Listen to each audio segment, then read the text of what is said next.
তিনটি আলামত পেলে বুঝবেন আপনার সময় দ্রুত ভালো হতে যাচ্ছে, আপনার সময় ভালো হবে এবং আপনার কপাল খুলে যাবে। এই তিনটি আলামত যদি আপনি আপনার লাইফে দেখতে পারেন, অবশ্যই আমরা সকলেই চাই যাতে করে আমি সফলতা অর্জন করতে পারি, আমি আমার সাফল্যের দিকে পৌঁছাতে পারি, গন্তব্য যাতে করে সুন্দর হয়, এটা আমরা সকলেই চাই। তবে অবশ্যই এই তিনটি আলামত যদি আপনার ভিতরে পাওয়া যায় তাহলে মনে করবেন যে আপনি সাফল্যের দিকে এগোচ্ছেন। এক নাম্বার হচ্ছে, যদি রাতের বেলা শেষ রাতে আপনার চোখ খুলে যায়, আপনার ঘুম ভেঙে যায়, এই সময়টা হচ্ছে সবচেয়ে গুরুত্বপূর্ণ সময়।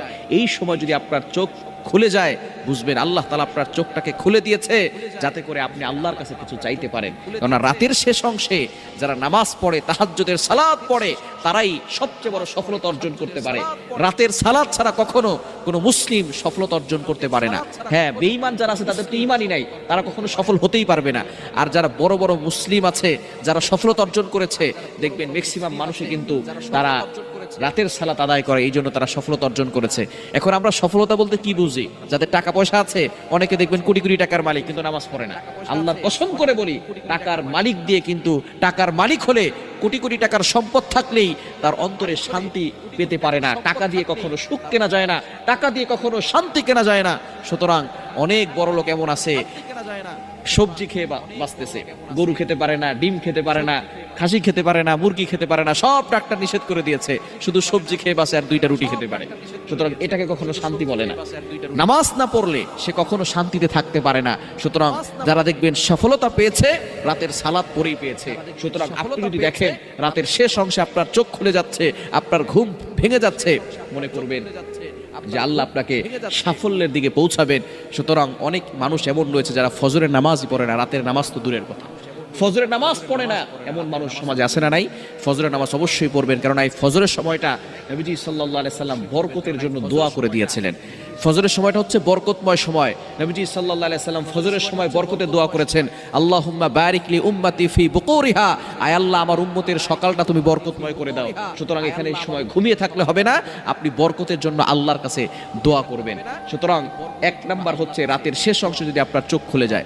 দ্বিতীয় নাম্বার হচ্ছে, যাকে আল্লাহ তাআলা ভালোবাসেন, পছন্দ করেন এবং সাফল্যের দিকে নিয়ে যেতে চান, তাকে আল্লাহ তাআলা বিপদ দেন। বিপদ আসলে আপনি হতাশ হয়ে যাবেন না, বিপদ আসলেই টেনশন করবেন না। অনেক মানুষ এমন আছে, বিপদে পড়ার সাথে সাথে অভিযোগ করে বসে।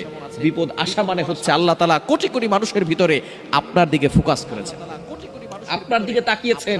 আল্লাহ তাআলা বিপদ দিয়ে আপনাকে পরীক্ষা করছেন যে বান্দা বিপদে পড়লে আমি আল্লাহকে ভুলে যাই কিনা, বিপদে পড়লে আমি আল্লাহকে স্মরণ করে কিনা, বিপদে পড়লে আমি আল্লাহর প্রতি বিশ্বাস, আমি আল্লাহর প্রতি ভালোবাসা, আমি আল্লাহর প্রতি ভরসা, এগুলো রাখে কিনা, এটাই আল্লাহ তাআলা দেখতে চান। সুতরাং আল্লাহ তাআলা বিভিন্নভাবে বান্দাকে পরীক্ষা করবেন।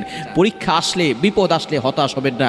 বিপদ মুমিনদের উপরে আসবে, যার ঈমান যত বেশি তার উপরে বিপদও তত বড় হবে। সুতরাং নবীদেরকে আল্লাহ তাআলা ভালোবাসতেন, নবীদের উপরে বড় বড় পরীক্ষা এসেছে, আর ঈমানদারদের উপর আল্লাহ তাআলা বড় বড় পরীক্ষা করে তারপরে বিপদ দিয়ে তাদেরকে পরীক্ষা করবেন।